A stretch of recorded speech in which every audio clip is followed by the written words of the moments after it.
আমার বয়সে জীবনের প্রথম আমি এইরকম একটা ভিডিও দেখলাম বা অবাক হলাম। আল্লাহ তাআলা সবাইকে সবকিছু দেয় না। সর্বপ্রথম ভিডিওটা দেখেন তো। আচ্ছা, বিসমিল্লাহির আনাম সূরাতুল Anam nee na suratul an'am la. suratul an'am ban aaya la tàmbalee. alhamdulillahillazi xalaqas samawati wal ard. macha allah diggu leen ba xam noonu lay tàmbalee dem. alhamdulillahillazi xalaqas samawati. da ngeen a yaakaar ne soxna faral benn rek bés moom ndeysaan daa jooy ba xamatul fu muy taxaw. aja ndeysaan.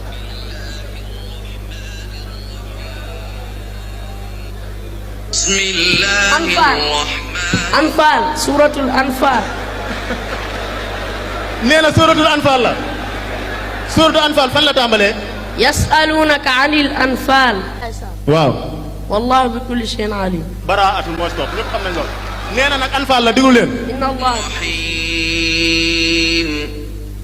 yasalunaka anil anfal. আসলে আমি ভিডিওটা দেখে অবাক হলাম। একজন অন্ধ হাফেজে কোরআন, শুধু সূরা বলতে হয় না, শুধু বিসমিল্লাহ শুরুতে বললে বোঝা যায় সেই কোন সূরা কোথা থেকে পাঠ করতেছে। আল্লাহ তাআলা সবাইকে সবকিছু দেয় না। আমিন আমিন সুবহানাল্লাহ। বিশ্বাস করেন আমি অবাক হলাম, মানে আমি অবাক হচ্ছি যে আমার জীবনের প্রথম এমন ভিডিও দেখলাম, মানে আমি অবাক।